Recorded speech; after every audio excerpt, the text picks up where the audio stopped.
Неизвестна судбината на Охридското јавно предпријатие Водовод кој го снабдува градот со вода. Удавено во долгови со над 5,1 милиони евра кон разни добавувачи, дел од нив и за струја. Новото раководство не е во состојба нити да го сервисира долгот, а уште помалку да ги плаќа огромните сметки за електрична енергија.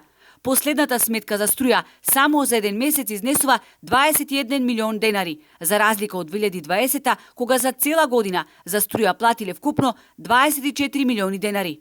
Доколку добавувачот на електрична енергија се дрзне да ја исклучи струјата, ќе мора да се влечеме по судови и да бараме времена мерка, да купуваме време се додека ги платиме сметките. Во спротивно, не ќе можеме да ги снабдуваме граѓаните со вода, вели првиот човек на предпријатието. Вработените сега се пуштаат со 70% плата. Најнепопуларна мерка, која никој не ја посакува, е да дојде до отпуштање од работа, а не се исклучува и можноста да дојде до зголемување на сметките за вода. Ипак се луѓе кои што години работеле, давале свој придонес тука и не би сакал да преминиме на една таква мерка, меѓутоа знаете, во пазарната економија, ако дојдеме до таква ситуација, ќе мора некако и да ќе речам тоа, ќе биде една последна мерка која би биле принудени да ја спроведиме.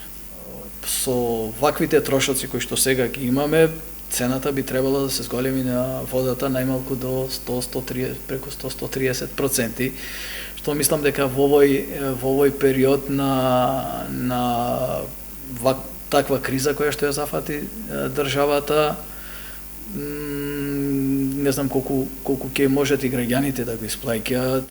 Охриѓани се гневни затоа што се дозволи да пропадне хидроцентралата на летничките извори во село Рамне, чија струја се користеше не само за потребите на водовод, туку и за осветлување на некои делови од Охрид. Хидроцентралата скапуваше и наместо да се инвестира во неа да се оспособи, во 2008 година државата ги издаде под концесија на 40 години летничките извори, на кои се изградени 3 хидроцентрали, а договорот трае до 2048 година. Јас не знам како дојде до сетата,